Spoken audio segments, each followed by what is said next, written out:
हाय, दिस is पूजा पवार आणि काही दिवसांपूर्वीच आम्ही फेब्रुवारीमध्ये बंगलोरला गेलो होतो आमच्या एका नाटकाच्या प्रयोगासाठी. तर आम्ही नाटकाचा प्रयोग पूर्ण केला आणि दुसऱ्या दिवशी आम्ही बंगलोर फिरायचं ठरवलं. सगळेजण पहिल्यांदाच बंगलोरमध्ये आले होते आणि सगळ्यांनाच फिरायची खूप जास्त म्हणजे एक्साइटमेंट होती. आणि मी आमच्या टीममध्ये सगळ्यात लहान मुलगी होते. तर दुसऱ्या दिवशी आम्ही इस्कॉन टेम्पलला जायचं ठरवलं. आम्ही इस्कॉन टेम्पलच्या पायथ्यापर्यंत पोहोचलो आणि अनफॉर्च्युनेटली आमची जी टीम आहे ती आमच्यापासून ऑलरेडी सेपरेट झाली होती काही कारणामुळे. तर आमची टीम समोर गेलेली होती आणि आम्ही 3 मुली आणि आमच्यासोबत 2 मुलं तिथेच थांबलेलो होतो. तर आम्ही खूप असं विचार करून तिथे मध्ये जायचं ठरवलं, कारण आम्ही वेस्टर्न आउटफिट्समध्ये होतो आणि आमचं असं ऑलरेडी ठरलेलं होतं की आम्ही 3 दिवस वेगवेगळे आउटफिट्स घालणार आहेत. पहिल्या दिवशी we wore like traditional outfit, second one we wore a casual and then third one we decided to wear western outfit. So आम्ही वेस्टर्न आउटफिटमध्ये त्या मंदिराच्या खाली थांबलेलो होतो आणि बँगलोरमध्ये एक प्रथा आहे की त्यांना वेस्टर्न आउटफिट्समध्ये अलाउड नाहीये मंदिरामध्ये. तर जसंच आमचं चेकअप सुरू झालं त्या बाईने आम्हाला साईडला काढून दिलं की तुम्हाला अलाउड नाहीये, तुम्हाला कळत नाहीये का, तुम्ही बाहेर निघा. सो ती आमच्यासाठी पडला पहिला धक्का. तिथे आम्ही जेव्हा आम्हाला इस्कॉन टेम्पलच्या बाहेर काढलं आणि आमच्या सगळ्यांचीच खूप इच्छा होती इस्कॉन टेम्पल बघायची, कारण ऑलरेडी आम्ही खूप काही फेस करून तिथपर्यंत पोहोचलेलो होतो.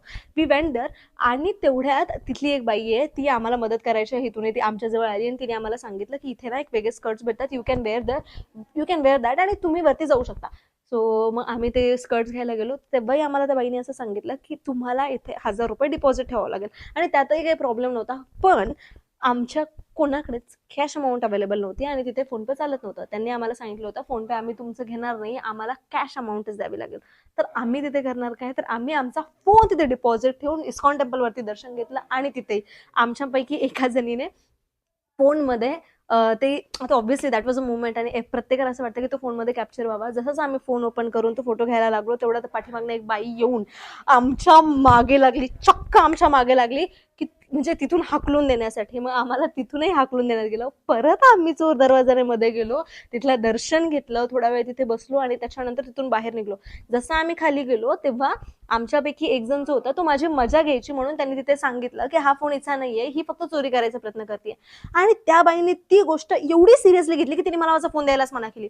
मी त्या बाईला 10 मिनिटापासून कन्व्हिन्स करते की ताई हा माझा फोन आहे. तेवढ्याच आमचे दादा म्हणते अरे आणि ऑलरेडी आम्ही सगळे टेन्शनमध्ये त्याच्यामुळे आमच्या डोक्यात ही गोष्ट आलीच नाही की आपण तिला हे सांगावं की बाई तू फोन ओपन करून बघ, जेव्हा तुला कळेल की ना त्याच्यात वॉलपेपर माझा आहे म्हणून. आणि ती बाई फोन सुद्धा हातात द्यायला तयार नाही. मग आमच्या एका दादाने तिला सांगितलं की भाई तू ना एक काम कर, फोन ओपन कर, तिचा वॉलपेपर आहे तेव्हा तुला कळेल. And finally that woman realised की तो फोन माझा आहे आणि तिने मला तो फोन दिला. जसंच आम्ही खाली येऊन परत थांबलो, आमची टीम परत पुढे गेली होती आणि फायनली आम्ही आमची बस चुकवली होती. त्यामुळे आम्हाला आता कुठली तरी कॅब करून जाण्याशिवाय पर्याय नव्हता. सो आम्ही एका कॅब ड्रायव्हरला कॉल केला आणि म्हणजे आम्हाला तिथेच एक कॅब भेटली. फॉर्च्युनेटली आम्ही त्या कॅबमध्ये बसलो आणि जसंच आम्ही कॅबमध्ये बसलो, सिग्नल लागलेला होता, एक गाडी पाठीमागून येऊन आम्हाला ठणकन ठोकलं आणि त्या गाडीचे लाईट्स फुटले. म्हणजे ज्या गाडीत आम्ही बसलो त्या गाडीचे लाईट्स फुटले. थँक गॉड आम्ही वाचलो. आणि तेवढ्यातच आमचा जसंच कॅब ड्रायव्हर गाडीच्या बाहेर पडला, त्या कॅबने पाठीमागच्या कॅबने त्याची गाडी जोरात पळवायला सुरू केली. आमचा कॅब ड्रायव्हर परत गाडीत बसला आणि आमची गाडी हुकणार आहे, म्हणजे आम्हाला लवकर, म्हणजे आमची गाडी होती परत वापस यायची.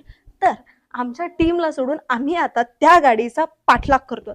चक्क अर्धा तास त्या गाडीच्या पाठीमागे पाठलाग केल्यानंतर कधी ह्या टर्नवरती कधी त्या टर्नवरती, आणि आम्ही तेव्हा डिरेक्ट म्हणजे आम्ही जो आमचा कॅब ड्रायव्हर त्याला डिरेक्शन सांगतो की तो इकडे गेला, तो तिकडे गेला, तो तिकडे गेला, तो बापरे. आणि याच्यामध्ये आमच्या चर्चा चालू आहे की किती खराब किस्मत आहे आपली. म्हणजे एक तर आपण वेस्टर्न आउटफिट्समध्ये देवाकडे आलो आणि त्यातल्या त्यात आपल्याला मध्ये जायला अलाउड केलेलं नाही. कसं बसं खूप मेहनत करून आपण देवाचं दर्शन घेतलं. जसंच गाडीत येऊन बसलेलो, गाडी ठोकल्या गेलेली आहे. Bangalore was one of the hilarious day for us. आणि आम्ही फायनली ते डिस्कशन, आम्ही त्या कॅब ड्रायव्हरचा त्याला शिव्या देत देत देत देत देत फायनली त्या माणसाचा पिछा केल्यानंतर आमचा कॅब ड्रायव्हर बिचारा खूप चांगला होता. तो आम्हाला असं म्हटलं की ठीक आहे मॅम, आपण याचं नंतर बघूया, आपण एक काम करूया की तुम्ही नंबर नोट, मग आम्ही त्याचा नंबर नोट करून घेतला होता, तुम्ही त्याचा नंबर नोट केलेला आहे, दॅट्स इनफ. आम्ही पोलिसांना जाऊन नंतर कंप्लेंट करून टाकलं. आता मी तुमची लाईक गाडी लेट होती, सो मी तुम्हाला तिथपर्यंत सोडतो. आणि आम्ही बाकीचे जे प्लेसेस ठरवले होते फिरायला जायचे तेही आमचे झाले नाही. But then finally we reached at our place and we realised कि भाई लाइफ बहुत कीमती, लाइक मौत को छू कर वापस आना. इफ दॅट टाइम अगर जर कॅब ड्रायव्हरने लवकर गाडी समोर घेतली नसती तर काही होऊ शकलं असतं. तर तो एक one of the worst incident होता की माझ्या आयुष्यात कधीच काहीतरी नॉर्मली होऊ शकतं नाही. एखादी गोष्ट जर मी ठरवली की मला ती गोष्ट पाहिजे, जसं की मी ठरवलं होतं की मला इस्कॉन टेम्पलला एकदा दर्शन घ्यायचं, that was one of the my like bucket list wish. असं म्हणू शकतो की बँगलोरच्या इस्कॉन टेम्पलला मला जायचंय. सो त्यासाठी मला काय काय एफर्ट्स घ्यावे लागले तिथून ते अख्खं आमचं बँगलोर किती ब्युटिफुल जर्नी होती तिथपर्यंत. Thank you so much for listening. That's it.